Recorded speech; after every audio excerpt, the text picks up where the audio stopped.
So today we're unboxing the OLIGHT universal battery charger. It's basically designed to charge AAA 10, 4400 and 14500 and a lot of other batteries as well.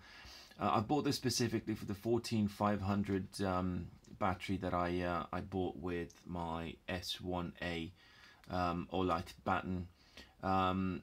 So before we carry on, there's a different charger as well, which is like the single connector one, the magnetic one. This is very different to the universal charger one, which comes with two prongs.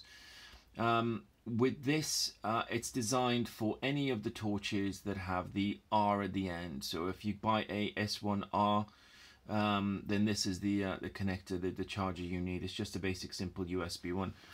If we plug it into there, you can actually see it starts glowing green, which means it's starting to charge, etc, etc. Now this isn't compatible with the S1A because at the back of the S1A you don't have the charging connector that it needs. It does actually click into it, but there's no charging facility there, so it doesn't matter how long you leave it for and how long you leave this connected, it would not charge. So this is specifically for the R. It would not work with the S1A. It does not work with the A1. So we get rid of this one, and again we've got this charger here, and it's to charge the battery that comes in there. So if we just undo this one and get the charger out,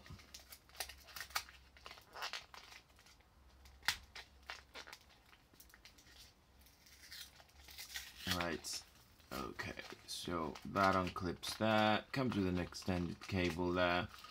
I'm just trying to get this open here, and it clips here as well. They do package this really well, so you can't get into it. Right, so you got this.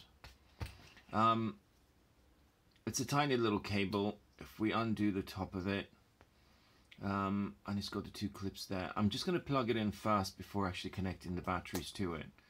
To see if there's any LED, any connection, anything at all. No, there's no lights or anything else that was showing up on it. So we're going to take the battery out of the S1A. Now, I've used the S1A for I think a couple of weeks now. I love this torch, however, it's got some shortfalls. For some bizarre reason, it keeps turning itself on. I can't figure out why. It's not in my pocket, it's just clipped onto my vest, and it just occasionally turns itself on, which is really random. So I don't know why it's doing that. The other problem is when it's in the dark, it's quite difficult to find the button there. You can see the button, and it's not very prominent, so you need to keep looking for it. So what I've done is I've moved this clip very close to there, so I can find it easier, and clicking on it, take it from there. So we're gonna unscrew the battery cap there. So this is the 14500. I'm going to plug the connectors at the side. There's no negative or positive, so we're just going to plug it into there and see what difference it makes. So I'm going to plug that in there. If it blows up, don't blame me, it's on video. Splat. So a red light comes on there, and I'm assuming that means it's charging. I'm not sure if you can see the red light there or not. Yeah, you can see it there. If I unplug the connector, it stops, and we can just basically plug it again. So this is how you charge the S1A that comes with a 14500 battery. So I'm going to leave it there. We're going to charge it, and then once it's charged, I'm going to just put it back in and use it. So easy as that. Enjoy and have fun. I hope that was useful.